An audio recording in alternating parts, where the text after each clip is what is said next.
welcome to, wait a minute, Coffee with Callbi. So this is our special June edition. So round the room, Nosi, you were the first in this morning, so say hello to the folks. Hello, everyone. Thank you for joining our Coffee with Callbi session, monthly Coffee with Callbi session again this month. It's always nice seeing familiar faces, new faces, so please keep on joining. Excellent. And Henriette, from your side, you're up here in Gauteng with me in freezing Joburg. Yeah, I wanted to say a very chilly good morning, but a warm welcome from me. Thank you, everybody, for being here in the middle of winter. Always lovely to see everyone who's joining us. Looking forward to the next hour, almost hour that we'll be chatting and spending time. Wonderful. And Corey is sitting down in, where are you today? Bredasdorp, and it is just this cold morning, everyone. As always, thank you for making the time. I look forward to our conversation.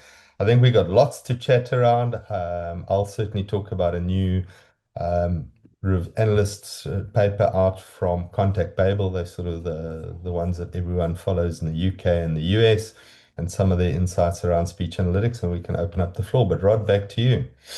Excellent. Thanks. And from my side here in Johannesburg, it's welcome to Coffee with Callbi and the Callbi Quality Community. It's a growing community nowadays. We have over 1,000 people who are trained in the use of Callbi, insights analysts, we call them. And watch the space for more information. Today, we're going to take a slightly different tack. We'll be talking about bigger things than just speech analytics and Callbi. We certainly won't be selling any product today. And Corey, you mentioned the Contact Babel reports. Now, for those interested, they were only published yesterday. They're two in-depth reports, one from the UK and one from the US, published by Contact Babel. It's called the Inner Circle Guide to Customer Interaction Analytics. They're quite extensive reports. If anybody wants copies of them, please just pop me an email or put it in the chat. Corey, you're the only one amongst us who've actually had a chance to have a quick look at them. Why don't you just give us a high level of what you saw? As I said, they were only published yesterday, so this is all hot off the press. Over to you, Corey. So for me, the most insightful thing is, and it's something that bubbled up a couple of years back and always bubbles up, is this whole concept of real time. And I think it's important to create a distinction around when to use real-time analytics, and Callbi is working on that. We've spoken about this in previous Coffee with Callbi's, and when to use post-call analytics, which is what Callbi Speech Analytics does. And from a Callbi Speech Analytics perspective, it's there to provide you with intelligence, business intelligence around what customers are saying about the product, the offering, the service. Also, performance improvement metrics from an agent perspective. So, what are the agents complying with, to what extent, your traditional quality and compliance. So those are the important things, because the speech analytics platform is there to drive learning and skills requirements from an agent perspective. What are the agents struggling with? What are they not doing? How do we improve them? And how do we then track it? So it is a crucial platform from an insight perspective, as well as from a training and skills upgrade perspective. The real-time platforms are there to support things like real-time use cases. So in other words, there was a cross-sell trigger. Did I miss it? You can flag the agent you missed a cross-sell trigger.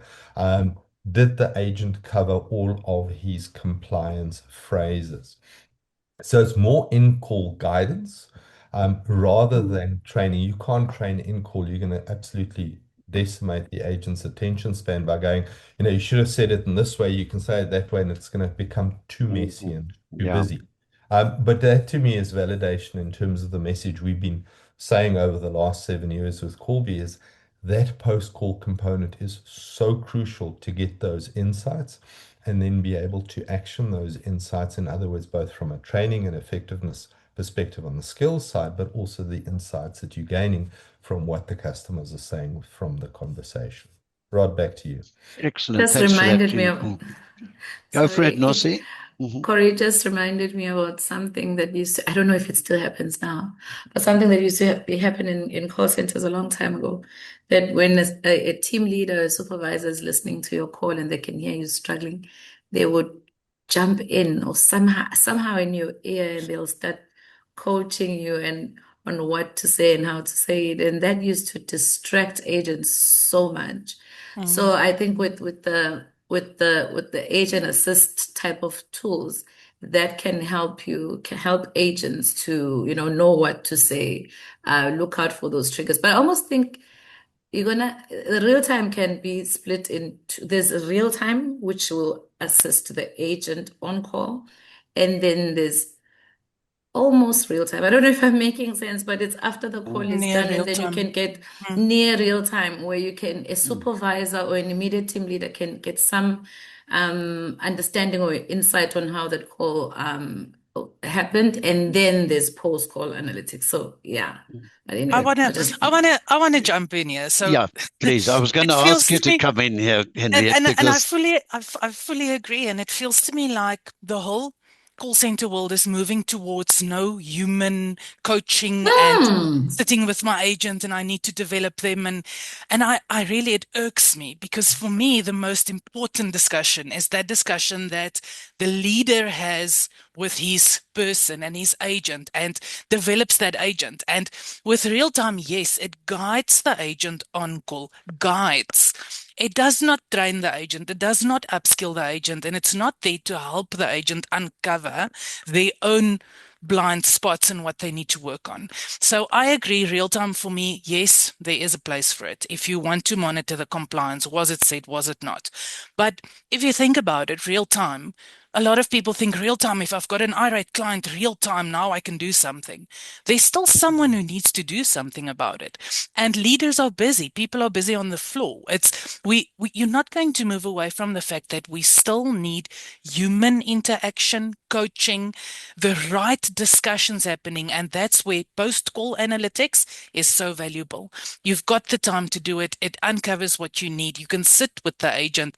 They can pay attention to you and not to the person on the line that they're trying to surface. So I love real time. It makes sense. It's extremely expensive. So you need to know what you use it for the real things that makes a difference, but not to replace agent coaching, upskilling, understanding what clients are saying across scale of the business, like Corey said. So yeah, that's just, it irks me. I just had to say that we can't move away from human interaction and coaching the agents. well, Henriette, your passion is showing. Thanks for that. I'm sorry. No, don't apologize at all. In fact, for everybody on the call, Henriette and I have known each other for many, many years. What you may not know is that Henriette comes with 20 plus years of operational experience in large contact centers, BPO operations, both from operations, and then many years as a consultant.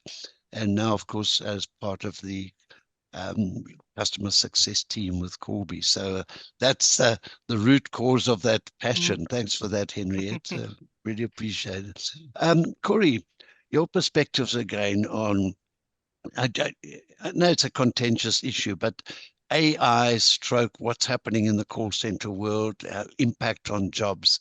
I know it's a massive subject, but can you just touch on it from your perspective? Sure. You likewise have been in analytics for 20 years as well. So I think your views on what's happening in our industry right now are very, very valuable. Go for it. Rod, I think it's the elephant in the room, and for years the contact center was going, intelligent IVRs was going to replace the agent and chatbots, and it didn't happen. And I think the reality is people still want to speak with people. AI is there to boost productivity and potentially make agents more effective on the one side. What we see a lot on the speech analytics side of the conversation is, there's this concept of determination within AI. In other words, you ask the same question twice and you get two different answers, which presents a massive challenge when you are using your speech analytics platform for things like your KPI system, for things like remuneration. Callbi's approach was always the best of both. We use AI, and you'll see it in the new version when we bring out our AI companion add-on product. AI is an exploratory tool. What were clients calling about yesterday? What are they complaining about? So it's a really nice way to look at topics and trends and that type of thing. And then you use your Boolean queries, as we do currently, to do the the bulk processing of things like compliance, of things like performance. And the reason why that Boolean approach, the query-driven approach in Callbi is so effective is you've got full control over exactly what is being said and what is being mentioned, where AI is a black box.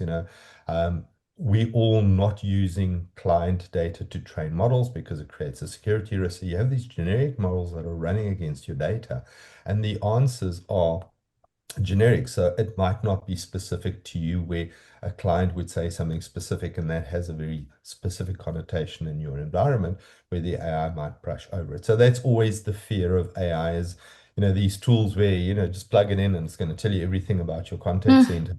Not true, the whole process of, and I know for all of the Callbi champions on the call, that process of tagging calls is a pain in the backside, we know, but it's the most true way to validate how accurately your query is performing so that you can then work on doing query maintenance to boost the accuracy.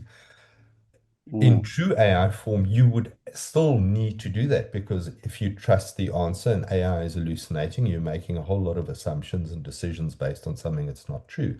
So the tagging paradigm doesn't go away just because you're running AI, but none of the tools are doing that I'm seeing currently.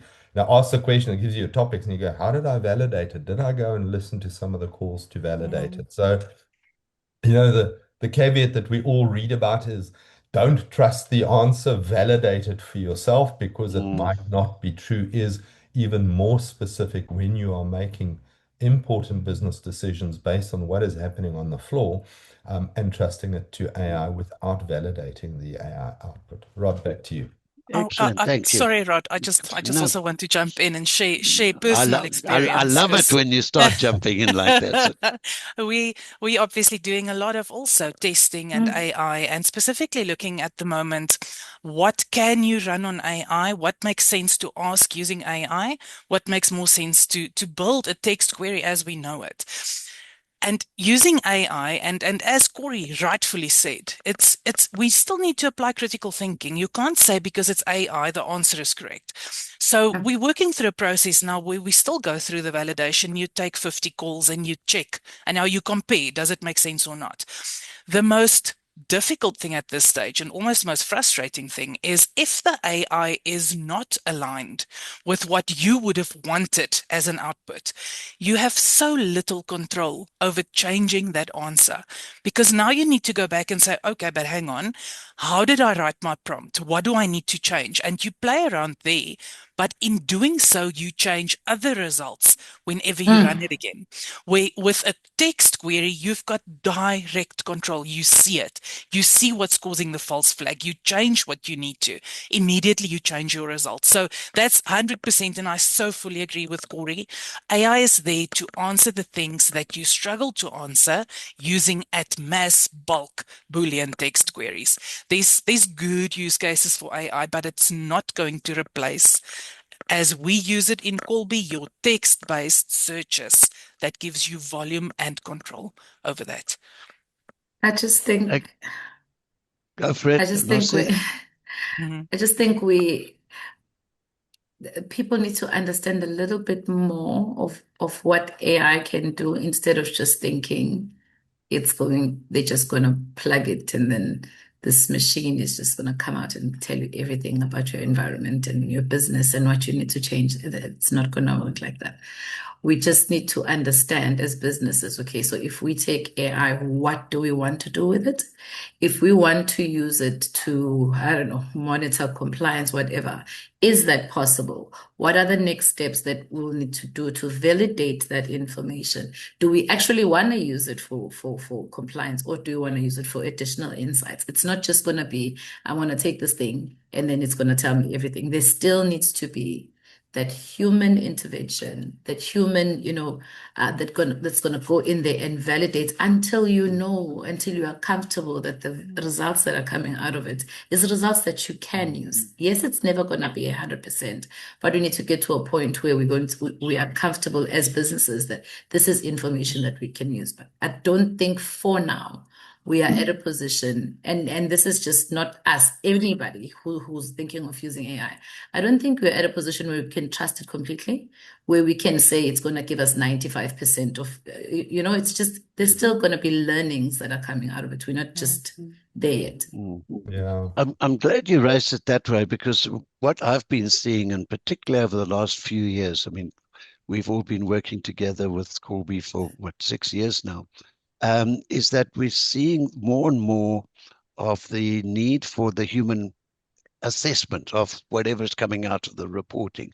And I've already noticed quite a few of the original people who were working with Callbi as customers, initially as QAs, who are now changing their titles to insights analysts. And I'm sure, Nossi, with you and with Henriette, you're finding that in the field, where the value of that person who is understanding the data and interpreting it and inculcating that into operations, that I'm seeing as a profound change. Henriette, first, from your side, are you seeing that with the customers you're working with? 100%. So I know there's definitely new job titles that's been created. It And would there's be going to be more. definitely. So speech analytics analysts, insights analysts, customer experience and behavior analysts. So it's 100%, and it changed from just assessing a call, marking a spreadsheet, to now being able to interpret data. What do you do with it? What story does it tell you? What does it do?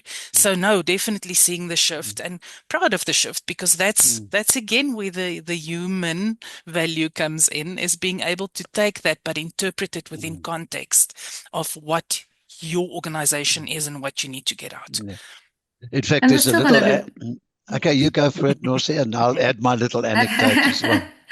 I'm saying there's still going to be, and there's always going to be new job opportunities or new job type of work that comes in with every change. With AI coming in, I think Henriette just mentioned that she's had to spend more time prompting and understanding what them. And I can see that prompt something is going to come into play as well. There's going to be a lot of AI generated job specs that comes into play when AI is fully functioning. This is my little anecdote, and I think I've used it on our Coffee with Callbi before, but as a young lady down in Cape Town, this is 3 or 4 years ago, when she first started using Callbi, then she mentioned to me in a discussion, she said, when I was a QA, sometimes my boss and my team leader would listen to what I had to say.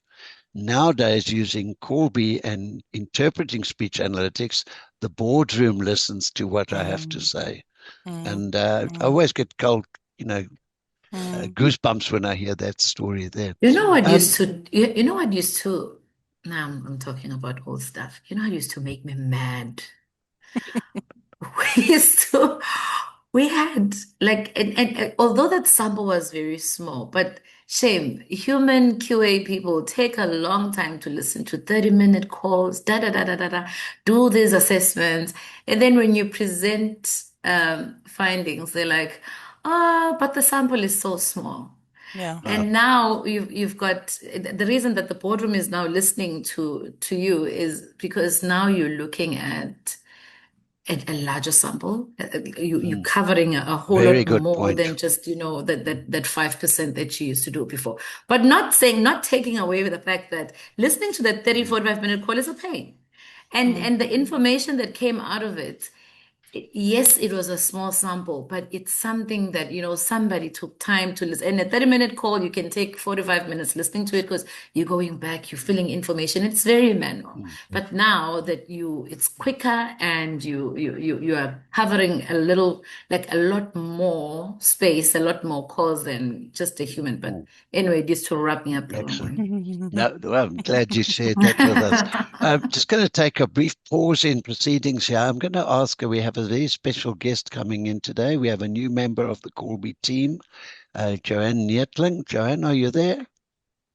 Yes, I am. Thank you, There Rod. we go. Switch on your camera and say hello to the folks.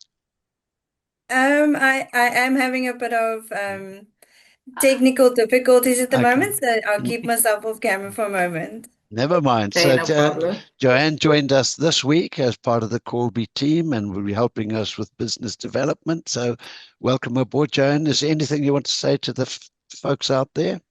Thank you very much for having me today. I'm really enjoying it. I'm glad to be part of the team and getting started. Excellent. Joanne, thanks for joining us. We'll bring you in live next time. So if you can sit in the background and give us some feedback later. So Perfect. back to the team. Team, one of my pet subjects, and I'm in the process of putting together guest panelists for a standalone webinar on the abuse of agents by customers, agent abuse. Okay. Nosi, your experience in your previous role in a large, extremely large sales-orientated contact center. Why don't you just give us some of your anecdotal views on agent abuse and just some of the horror stories that you've heard? Then I'm going to come to Henriette because I want some more positive view on that. Rod, I am a horrible customer, hey? Although I don't You abuse yourself. agents. On Jesus. air, you're saying it, Nos. Thing is, before I even, and that's my point, before I even get to speaking to an agent, I've already tried so many different avenues. The speaking to the agent would be the last one for me. So, and I think, I'm not saying clients are right, but I think as businesses, we also need to look at how quick are we able to respond and resolve these customer issues? Because by the time that client gets to that agent, they've already tried, I don't know, email, WhatsApp, or whatever it is, and I don't, bots shame. They've already tried all of these different things. By the time they get to that agent, they are so angry, and then and it affects the agent, shame. Because imagine if you have to listen and take calls, 3 calls for somebody who's just, and some clients are actually very, language and vulgar and all of those things. So yes, it's bad, but I said I'm a bad client, a terrible customer, but I don't swear at agents. But I'm just saying the frustration of clients before they get to that agent is a lot. So as businesses, we need to look at how quick are we responding to those WhatsApp messages. If you've got a WhatsApp line, let's have somebody who's responding fast. You can't have a client waiting for 2 days before they get information. By the time they take the call and dial in, it's a problem already. Henriette, your experience, particularly in your operational area, and then I want to ask you very specifically if you can address how speech analytics is helping to identify agent abuse and perhaps how it's used operationally. Over to you. So 100% from experience, yes. Callers who phone in who are frustrated can become extremely abusive with racist language, with personal slurs. They don't even know that agent. So I'll tie it back in again now with how speech analytics helps with building queries that looks for those words. Because it's not words you should be finding in business conversations, and it immediately flags those calls.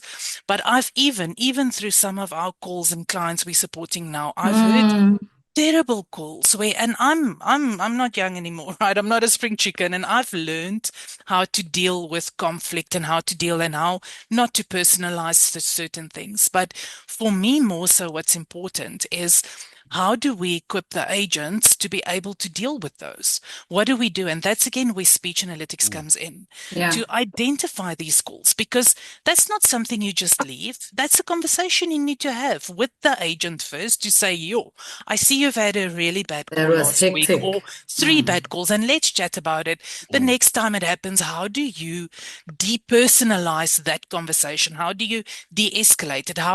Or do you have the right to drop the call? It's interesting, and I actually had this discussion with one of our clients, and she specifically said that how well, specifically the profanity query, because there's a query running picking up profanity, where it actually helped them as an organization identify that they did not equip the agents effectively to deal with those types of conversations. And if you think about in the human, if you live in your home setup, it depends how you were brought up. If someone was yelling and screaming and yelling profanity, your default is going to be how you were taught how to deal with it. So now we get upset if an agent on a phone, when a client swears at Defends them, themselves. defends back, and they say, "Oh, really? What Mm. are you going to do?" But that's what they were taught how to do it. And if we don't equip them on how to deal business setup with those things, then that's the way they are going to default. So that's back to speech analytics and the power of running a query. You now have sight of all of that. You can see exactly what was said, when was it said, what did the agent do, what could the agent do differently, and in such a way empower the agent to deal with it better. And again, and that's where I'm again getting passionate about human and human behavior. But if you have a client who abuses agents consistently, the same client who keeps phoning, then surely there should also be a discussion that happens with someone with that specific client or making a call out.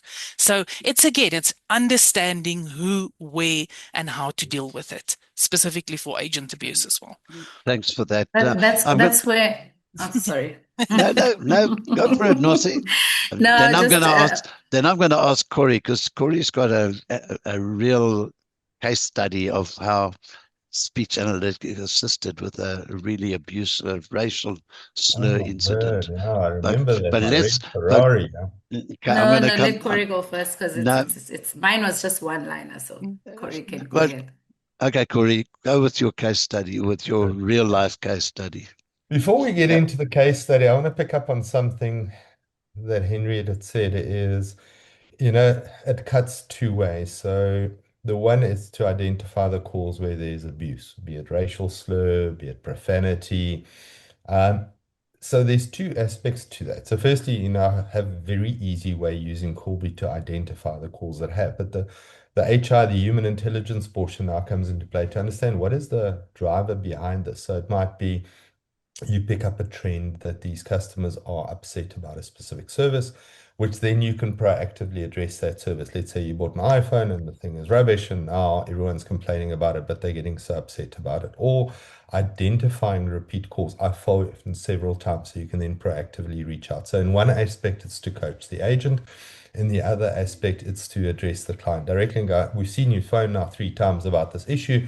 Let's help you resolve it before it escalates out of control. But the example I wanted to quote, about 2 years ago, one of our clients had a racial incident where the agent made a racial slur to a customer that went viral. They pushed it out into social media. And let's just assume that the word pattern was red Ferrari, and the CEO immediately got news of this. And the first question you asked is, for the last 2 weeks, how many calls had this word pattern in it, so that we can try and get ahead of this issue. And it turned out there were about 20 calls with the word pattern, but it was the easiest query to build. You can imagine, you just do an ad hoc query, you put in the word red Ferrari, you run it for 2 weeks, and you say, right, now for the last 2 weeks, show me all calls that had this word pattern. And then they got ahead of it. They could proactively reach out to the clients and say there was an incident in a conversation you had, we want to address it. And again, that's the beauty of being proactive and being able to build queries on the fly. It's that accuracy, the transparency. It's not a black box one. And I'm going to just look at the audience here. Often I use the example because AI doesn't handle vernacular very well. But if, a client said, I'm hurtful, and your AI engine that you bought does not recognize the word hurtful, it's not going to flag it as a high risk or frustrated query, frustrated customer. But when you do to Henriette with her sentiment and with her frustration queries, they highlight all of these words, and then you can build out in that library so that you can make them more and more accurate without having to share your data with a third party to train a large language model, and then you're not sure, how's that data being used, and does Claude and ChatGPT and all of the other ones really ring fence your data or not. So it adds lots of complexity, where the Callbi approach for me was and still is the preferred approach to identify these. Rod, back to you. Okay. No, I think this is Nosi's one-liner. You wanted to throw it in there, Nosi? I think Corey has covered it. Okay. We've got clients that. We have a guest who's had a hand up for a long time, Selfie. Don't you want to come in? I'll allow you to talk now. You can switch on your camera if you like. Um, Right, Safi actually said he's He answered. said his answered He's as well. answered. His question was answered. okay, I see. Okay, got it. Then we don't need to bring you in. So, okay, back to our panel. Corey, back to that case study, and I think also if you just share with the audience today, I remember the outcome of that incident. I think there were 4 or 5 people who were summarily dismissed. Am I correct in that? Yeah, As a result of that racial slur incident. It was a absolutely. large call center, 1,000 seats plus, I believe. Correct. So, there's certain behaviors that are absolutely non-negotiable, and this was one of those for this particular organization. But the ability to then also root out issues, as they happen, is so crucial. The one question Henriette was touching on it earlier, real time, near real time, for a lot of our clients that might or not be aware of it, is you can upload hourly into Callbi as well. So you get near real-time insights, and then within an hour of that upload being complete, you can get those insights. So if you have a need for, I would like to have intraday, updates on my Callbi dashboards. Callbi can support that. It is a function of the telephony platform. Not all telephony platforms can do that. But if it is, and it's a requirement, there's no cost impact from a Callbi perspective, start uploading more frequently. We've got a number of clients that do hourly uploads so that in shift you can address something and you can say, hold on a second, I'm seeing there's a drift here. What's going on? Why suddenly are your calls not compliant, so that you can address those. Rod, back to you. Okay. I've just put a note in the chat line. If anybody would like to come in and share anecdotal stories about similar incidents, please do so, or to ask the panel any of these specific questions operationally. Rod, I have a client, right? And for whatever reason, there's people that will just do prank calls on their inbound line. And I don't know, maybe we can talk about it later on, Henriette. They've got, and you can't even build a query for those, because a child or whoever it is will take a call and go and do nothing. But they've had to get to a point where they disposition those calls as prank calls. And when we had to go and look at how many of those calls are wrapped up as prank calls, it's a large number. Yes, there is a query that you can try and build, but because of the nonsense that happens on those calls is so, sometimes it's not even words, it's just people are dialing and then they're laughing on the side or stuff like that. But we need to we can chat about it later. I think it's a fascinating discussion. Corey, I can see you chomping at the bit to come in there. So one of the trends I'm seeing, and I'm not sure if I've mentioned this, it's a soapbox of mine at time, is, as clients start using speech analytics, Callbi, and we're seeing it now, and they mature, there's a number of things that happen as part of that maturation process. Firstly, their KPI systems are starting to change to more in-call rather than telephony-based KPIs. What do I mean by typically traditional KPIs were average handle time, number of calls, but not what's happening in the call. What is your compliance ratio? What is your, adherence to certain things happening in the call? So that's the one aspect where we're seeing change. The second one I'm starting to see is script re-engineering in terms of being more speech analytics friendly. So, saying at the end of a call, did I resolve your call? And the client has to answer yes or no, so that I can listen for that and I can obviously report on it. So capability drives behavior. But so on your point there, Rod, and to Nosi's one of the is, on calls where it was wrapped as, especially when it's a sale or an issue is resolved, changing the script so the agent is mandatory to say this at the end, so you can catch, was this done properly? And then were there any other telltale ones? The obvious one we had, and I see a little bit less of it, is those post-call surveys where the agent says, please hold on for 30 seconds while we do a post-call survey. In which calls were those missing? And if it was missing in that call, what happened in the call? So an immediate red flag. The catchphrase wasn't said. Let's investigate it. And it goes back to thinking about your business processes, but changing them to cater for the capabilities that you have. You know, the enemy of great is the way it's always been. So why not change with the times to be able to be more adaptive so that you can catch these things better? You know, in Nosi's example, I'm wondering number of words or words per minute would make a difference on the metric. But, you know, I remember a client, and it was a real world situation. We were doing a pilot with them, and silent time was one of the measures we can obviously measure. And there were two agents. We were doing the feedback to the executive committee, and there were two agents that had excessive silent time. So what would happen, and you know, there were always jokes, you'd phone tracker and you can get lost in the IVR. But insurance calls are typically 30-40 minutes a call, and these agents would pick up calls where it would terminate early, or they would terminate it early, but not let go of the line. So in other words, the call is still active, but there's no conversation. And out of an 8-hour, you know, so let's say you've got 4 hours of productive talk time, they typically had 3 hours of non-talk time, but they were holding on to the lines. Wouldn't trigger traditional metrics. So you still had average number of calls, your handle time was spot on. So it wouldn't trigger any of the flags.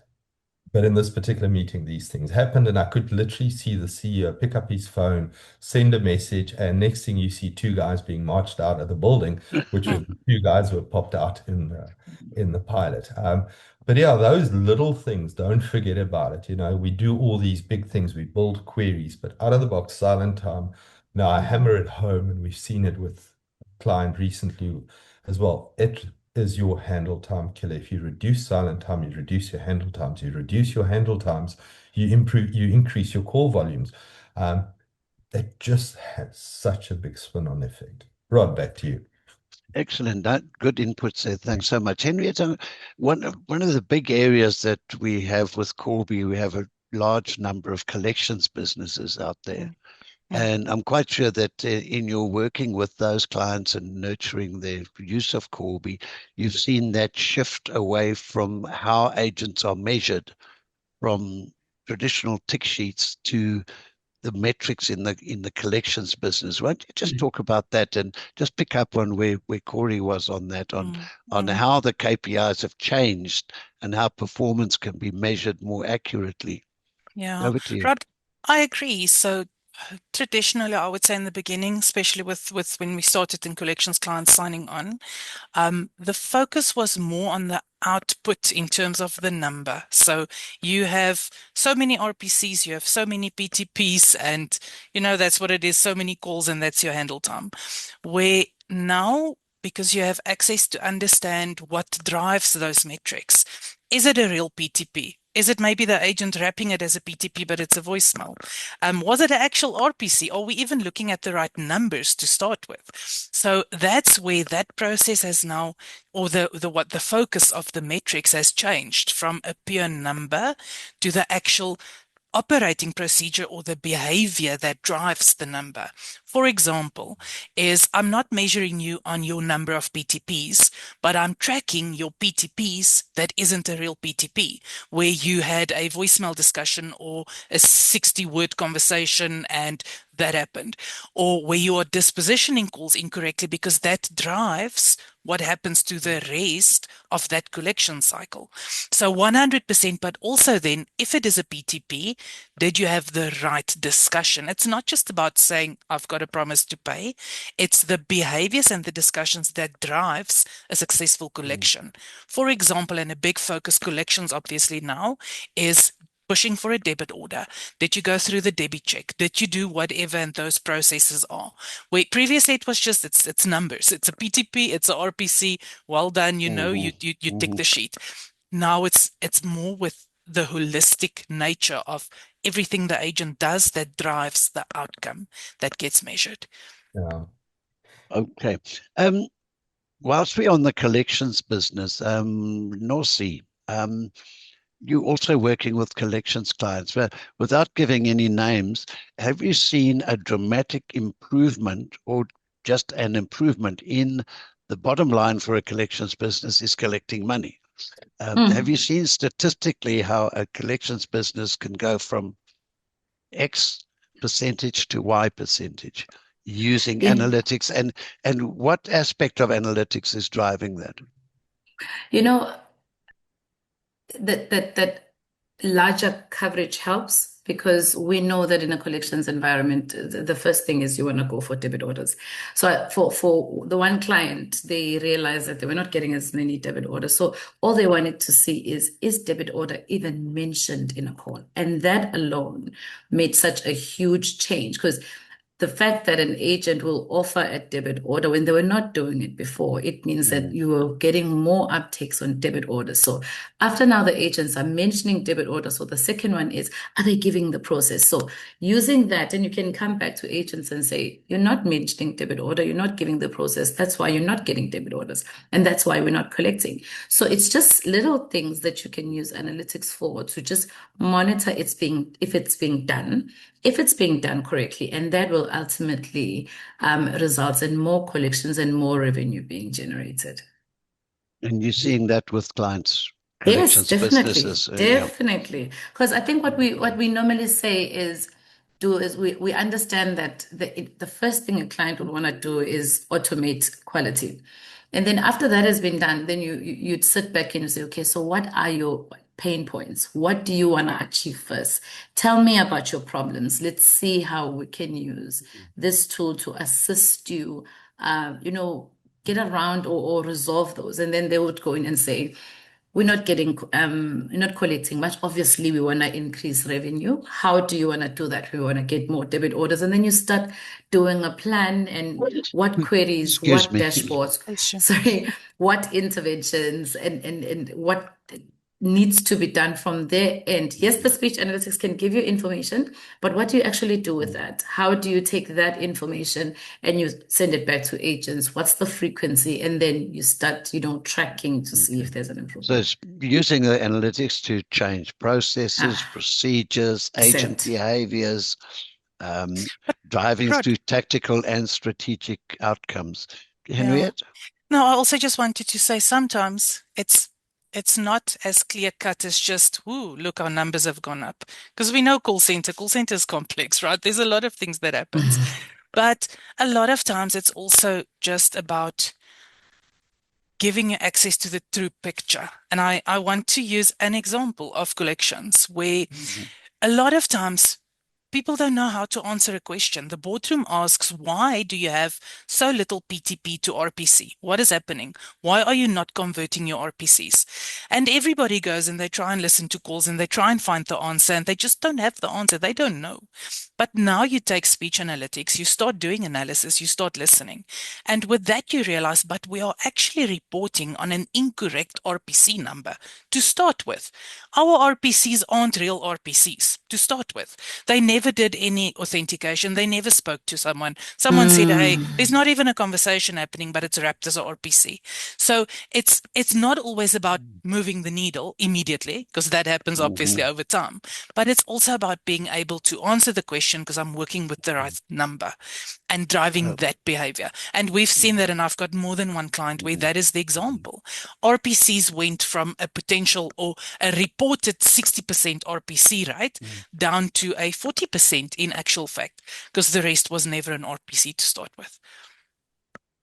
Henriette, just before we go, and looking at who's on the call today, won't you just go over some of those acronyms for those who are not in the collections business?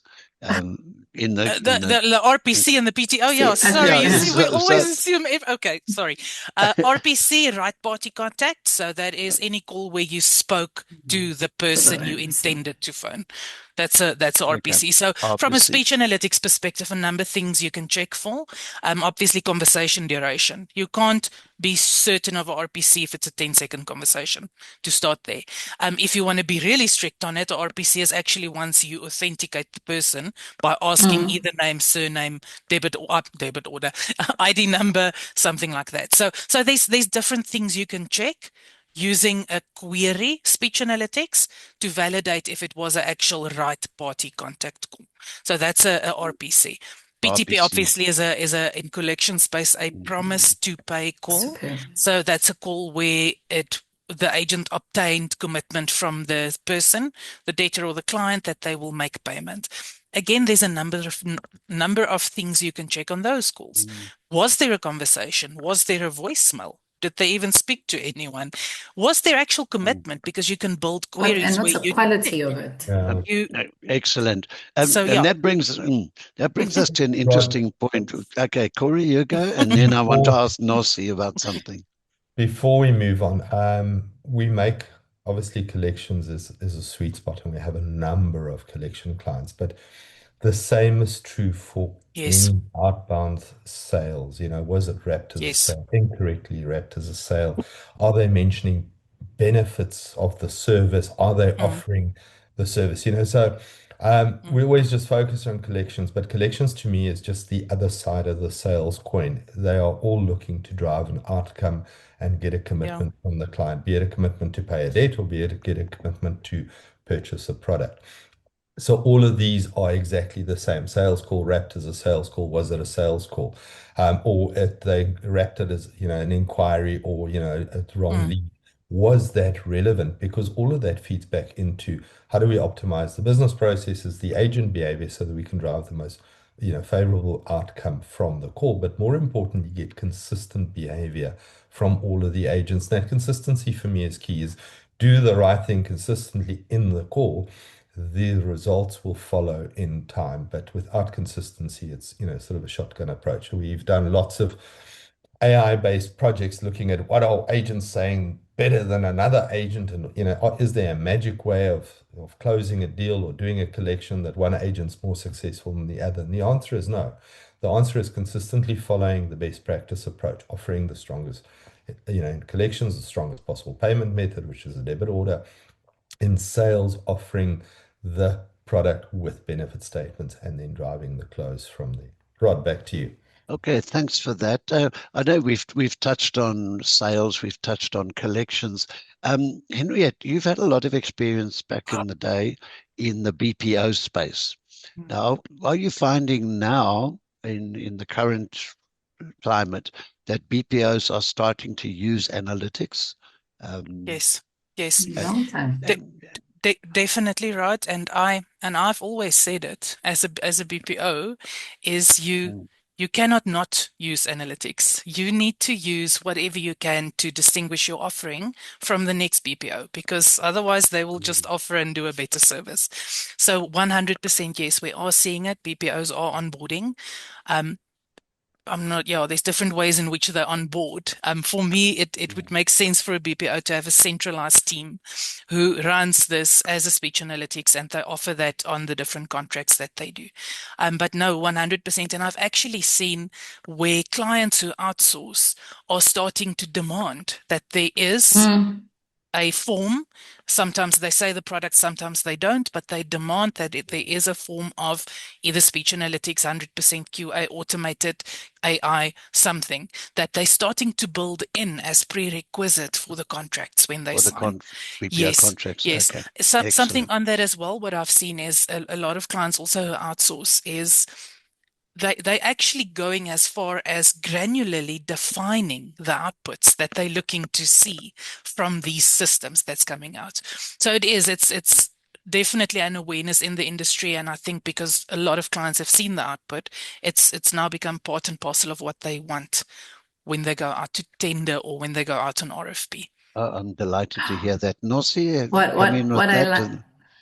What I like most is we've got our clients that have outsourced some of their products, and some of them are in the chat now. We've got some of our clients that have outsourced some of their businesses, and they have now said, this is the tool that we're using. Please use the same tool, or it will be an advantage for you to use it. And then there's some collaboration to what queries are being, built on the site. So it's a good thing. It's a good space that we are all moving as BPOs. Yeah. Okay, excellent. I'm glad to hear that, because as many know, that BPO is one of my passions, and I'm getting a lot of feedback from the international analysts, I just have etc. a question for you, Rod. Shoot. So in people that are outsourcing their business, but the BPO is using, so I'm outsourcing to you, but you are going to using my systems, my recordings. How does that work? How does the speech analytics work? It causes some challenges, shall we say, if we're on accessing the recordings in the first instance.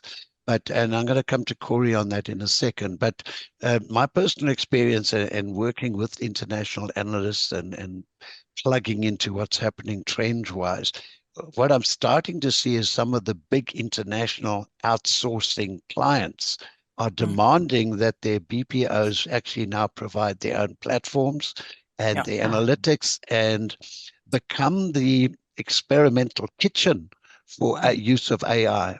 So, and it's happening on the ground here in South Africa, where we're seeing a significant growth in BPO, about 18 to 20% per annum.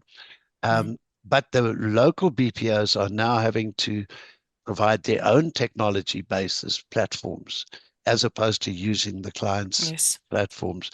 But Corey, there are some challenges with client platforms. Why don't you just speak to that, please? So just as a caveat, Callbi, the way it was designed, is platform agnostic, but there is a requirement or expectation that the platform has the ability to extract the call recordings with the metadata for an upload. So where the challenge comes in with BPOs, and we're seeing a shift to this my agent, your platform is changing. There's this hybrid approach where it could be my agent, my platform, where it's my agent, my platform. It's much easier, one, because you already got access to it, but it does mean there's a conversation to have with your client to say, can they extract their call recordings? Are they comfortable to share it? From a Callbi perspective, I know I always glibly say we have banking grade security. We have banks using our platform for their client calls.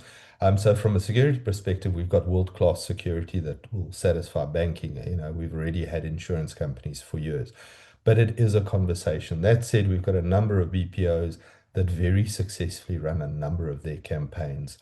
Typically, local campaigns are easier because then you're not sharing with third-party providers, and it makes it part of that service. But for me, the key benefit is for the BPOs is to have that conversation with the client, because one, it becomes a differentiator for them. We can now monitor and quality check 100% of the calls and not the typical sort of 5 to 6% that is currently done. They do it cost effectively because everyone is price sensitive. The reason why they outsource their call centers is that they are price sensitive. So you don't want to now suddenly introduce a service where you have human quality assessment and it doubles the price of the contract. And thirdly, it provides transparency to the client as to what are they checking and how are they checking on the calls. It goes right back to that. Right in the beginning, my soapbox about AI and the black box approach versus the open-ended approach that is, you can audit it, you can define it, and you can justify it, and you can show it, which is the Callbi approach. So you have all of those, but it's always been my vision with BPOs is they can start adding value-added services to their clients to say how many customers are calling to say the product's too expensive, that the product is not well suited, the benefits are not comprehensive. So those insights, you can listen for anything that you can now feed back to your client, because ultimately it's a partnership. If we look at some of the Nosihle, your old company, they're a sales organization. If we don't sell, the clients are not going to want to contract the service. So how do we help the clients? How do we sell better? By making sure the client's products are more suited to the market. To be able to do that, we've got to then give them accurate stats as to how many clients are complaining that the price is too high. What are you going to do about it? And if not, it doesn't boil back down to, the agents are not doing what they should be doing to sell. So I think that's a big opportunity for the market, and Callbi and BPOs in particular, is to say, embrace speech analytics, embrace that initial hurdle to have the conversation with the client, to say, use it in your contact center, because it'll make a big difference, not just to us and the service we deliver and the quality component of it, but to you as the client in terms of valuable insights around the product and what the market is saying about it. Okay, excellent. We're coming up to wrap up time, but I want to ask Henriette, we're talking BPO, we're talking international business. In your experience working with the BPOs now, where we're having calls from the US and the UK, how accurate is the transcription and therefore the analytics on the international languages? Right, so we So currently offer, very briefly, if you yeah, don't mind. we offer either the South African languages pack, which is for the local dialect, local English, etc., but we also have the international English, which is more for the accents, UK, American. We've got a number of clients at the moment who runs on the international, specifically with American accent, but even with the UK accent. One thing, and that's what's interesting in these call centers, the agents actually start speaking with the same accent as well. So because they get trained, that's the way they interact. So no, it's definitely very accurate, definitely very usable. Yeah, I think, yeah, Okay. because it's American English or it's UK English. So yeah. I'm delighted to hear that. Okay, we time for wrap up now. So I'm going to go around the room. Nosi, last word from KwaZulu-Natal. What's happening there? And I'm feeling left out because everybody's complaining about cold. So I'm gonna say it's cold here. It's very cold. yeah, like it's 20 degrees. Yeah. Like, Yeah. Cold. No, for my side, as usual, thank you so much for everyone for joining, and please keep on joining our sessions every month. We are always here to assist you, and have a great week ahead. Excellent. Corey, your turn. I am amazed. I looked up at my clock and the hour is over, and it feels like we just got started with the conversation. As always, to the attendees, thank you for making the time. If you're taking some time off, next week is Youth Day, so another short week, which I always dread, but I am taking a day off so I can have a proper weekend. But as always, thank you, thank you, thank you. Henriette. Great stuff. Definitely. So again, I feel the same. It was really fun. Thank you, everybody who joined, everybody who stayed until the end. Thank you for your comments, the participation. Candace actually made a comment a bit earlier where she said everyone is so passionate in today's discussion. And I share the sentiment. So I know in the beginning I said, what are we going to talk about? And this was 1 hour flown by. I was able to be passionate about it and really, so yeah, thank you, everybody. Looking forward to the next one. Thank you, Rod. And guys, for everybody, I've just put in the chat box if anybody's interested. There's a book that I was privileged to be co-author of called All About BPO to South Africa. It's the South African value proposition for BPO. We had a lot of fun putting it together. We're very proud of it. So feel free to click and download. And also, guys, our CEO counts our success by the number of hearts that we get. So pump those hearts if you enjoyed the session today. There we see lots of them coming up. Our next Coffee with Callbi is the 7th of July. And if anybody would like to be a guest panelist, please liaise either with Nosi or with Henriette or myself or Corey. We'd love to have a guest as we had last month. So please just get in touch with us and let's bring you in with your anecdotes and your case studies. So with that, Rod, sorry, before you close completely, I just want to say for anyone who's scared of being a panelist, please don't be. Rod is brilliant at really just putting you at ease. It's really good for your exposure and being here and chatting and really sharing, and we would love you to. And you're in good hands with Rod, so please do reach out. He'll guide you through. Thank you for your kind words, and we look forward to seeing a great turnout on the 7th of July. Thanks, everybody. Thank you. Okay, bye. Bye.